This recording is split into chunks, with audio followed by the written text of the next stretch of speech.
Uwelile Mchunu akawuvali umlomo ngomthandeni igcokama elisha emculweni kaMaskandi.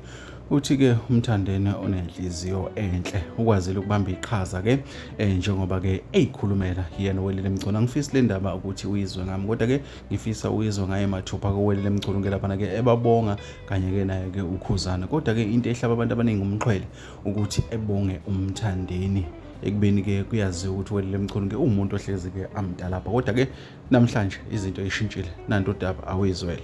Bese ngiphinde futhi ngizobonga yena uManqele lo umkhaya aphinde abe imbongo, kodwa imbongo lenhle ngoba inenhliziyo enhle ngoba ayingizondi ngokweqiniso. Ngisuke ngitshela amaqiniso uma ngiyitepha ngisuke ngayithuki nayo ngithema sengishayela umbhede, lo mbhede enginawo ne-headboard, lo mesh i-headboard omesh isibuko. Ngifuna ukunitshela-ke namhlanje uManqele ulibambile iqhaza elikhulu ukuba ngiyiwine liyafenisha. Nomphunga futhi ngokunjalo waphinde futhi wazolibamba iqhaza lokuthi ngiyiwine liyafenisha, phela kade libambile iqhaza uba ngithola isinkwa.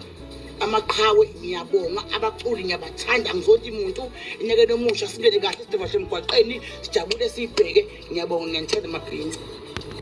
Injalo-ke indaba bafowethu-ke, injalo-ke indaba. Uwelile Mchunu-ke lo obonga abaculi bakaMaskandi, ikakhulukazi-ke laphana-ke kumthandeni-ke. Into engenza ukuthi ngigqamise kakhulu-ke le ndaba kaMthandeni ngoba bafowethu siyakhumbula ukuthi uWelile Mchunu-ke uyi-Blue Nation. Ethi i-Blue Nation enjalo-ke ujwayele futhi ukuthi-ke megadla gadla ebhekise ngakhona ngapha kwezasewolisi. Kodwa-ke namhlanje uthi ubonga umthandeni, thina-ke bokuyilokho esikuphathele khona.